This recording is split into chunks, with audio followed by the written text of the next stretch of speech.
Hello dear friends, welcome again to my channel. My name is Rafael Fernández Louro and I am the language teacher. How are you doing? Hola queridos amigos, hola queridas amigas, bienvenidos, bienvenidas de nuevo a mi canal. Me llamo Rafael Fernández Louro y soy profesor de idiomas. ¿Qué tal? ¿Cómo estáis? Autumn has just started. Days are getting shorter, the weather is getting cooler and wetter. Trees are changing colors and the rhythm of nature is slowing down. El otoño acaba de empezar, los días son cada vez más cortos, el tiempo es cada vez más fresco y húmedo, los árboles están cambiando de color y el ritmo de la naturaleza se va ralentizando. In this video I'm going to read the beautiful short story The Truth About Autumn by Dwayne Parton. En este vídeo voy a leer el hermosísimo relato corto La verdad sobre el otoño de Dwayne Parton. You can find here below the link to the text. Puedes encontrar aquí debajo el link al texto. I hope you enjoy it. Here we go. Espero que os guste. Allá vamos. The Truth About Autumn, a short story by Dwayne Parton. Once upon a time, there was a mother and a father. Earth as we know it was very different then. It was always green, full of life, and each day was 72 degrees with a light breeze and cloudless blue skies. The days were as beautiful as the mother. Time flew at a rate that was neither slow nor fast. Kind of like when you are in a perfectly wonderful moment, and time is neither standing still nor advancing. It was as calm and patient as the father. That was how every day was in the lives of the mother and father. As their love for one another grew, so did their children, which numbered 4. They had 1 son and 3 beautiful daughters, Jack, Summer, Autumn, known as Kai, which will be explained later, and Vera. Jack was the first-born son. He was tall, athletic, and had hair as white as snow. His skin was pale but not in a sickly way. He was fun and was always looking for new jokes and adventures. Summer was the oldest daughter. She was a blonde, slender beauty with a skin that was naturally sun-kissed and a complexion as clear as those cloudless skies. Vera was the baby and the shortest of all the siblings. She had a pure and gentle spirit that breathed life into those around her. Her smile was subtle, and though she was not as stunning as Summer, her beauty was undeniable. But this story is about Autumn and how she became Kai and then became Autumn again. Kai was born snugly between Summer and Vera, and as a result was often overlooked.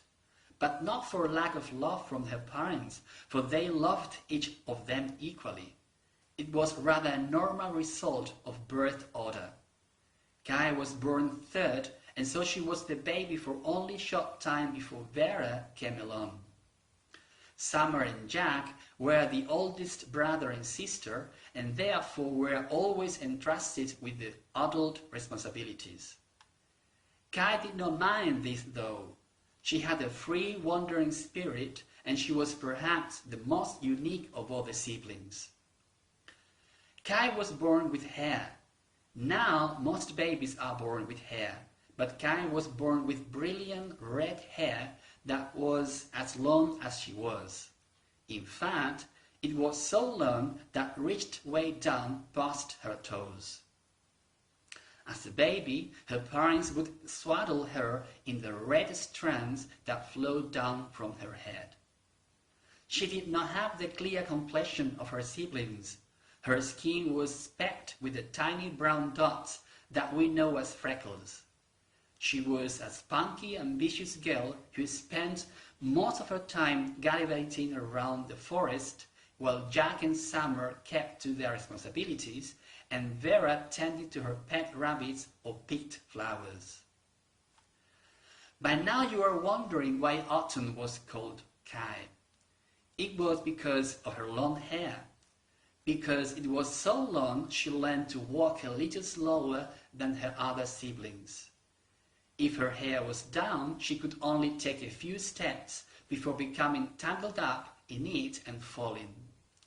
When it was up, she would become top-heavy and topple over in the same way a baby does, whose head is still too big for his body.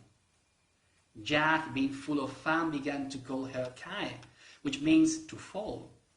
He did not joke with hurtful intentions, but in a gentle way that made Autumn, now Kai, smile and tried even harder.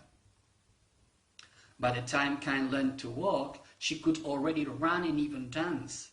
That was the easiest way for her to learn because her hair would trail behind her and her feet were free to move without becoming tangled. As the children grew older and each one enjoyed different parts of the world, Jack spent most of his time climbing the tallest peaks only to find another just on the horizon. Summer spent her time down on the beach, letting the waves lap at her dangling toes. Vera loved the meadows, which were full of life and full of flowers. We will get to Kai in just a moment. The earth loved the children and celebrated their birthdays with lengthy parties.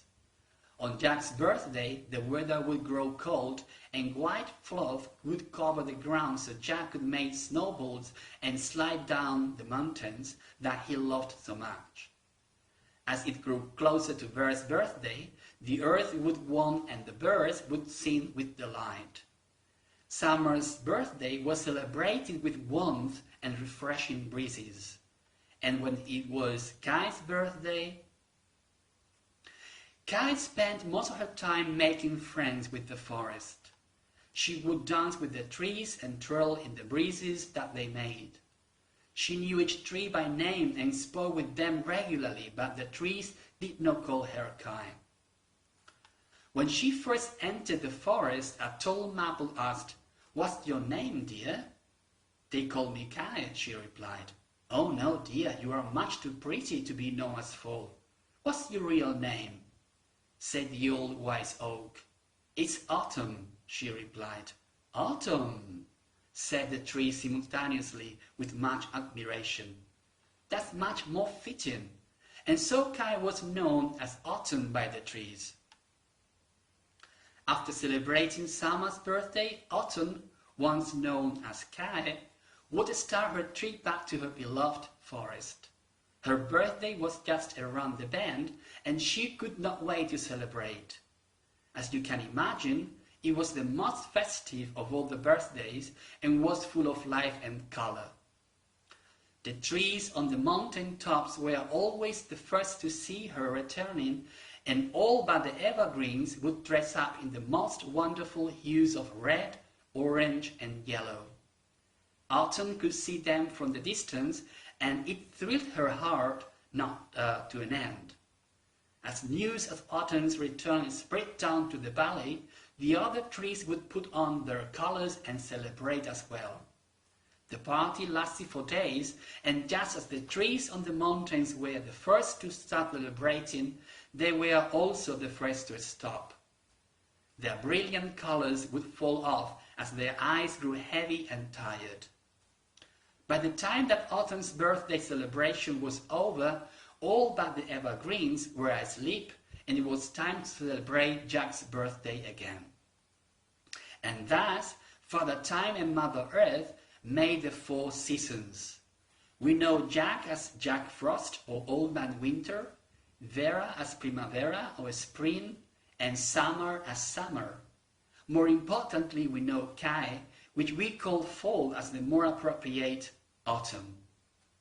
Okay, well, this was the beautiful story by Dwayne Parton. As I said before, you can find here below the link to the test, to the original test. You can find the test also in on my Facebook. And if you like this video, you can share it and subscribe to my channel too. Bueno, esta fue la maravillosa historia sobre el otoño de Dwayne Parton. Como ya dije antes, podéis encontrar aquí debajo el enlace al texto original. Si os ha gustado el vídeo, lo podéis compartir, os podéis suscribir a mi canal. También podéis encontrar el texto en mis páginas de Facebook. Okay? So, that was all. Enjoy autumn and take care. Please. Bye. Eso fue todo. Disfrutad del otoño. Cuidaos mucho. Y hasta la vista. Adiós.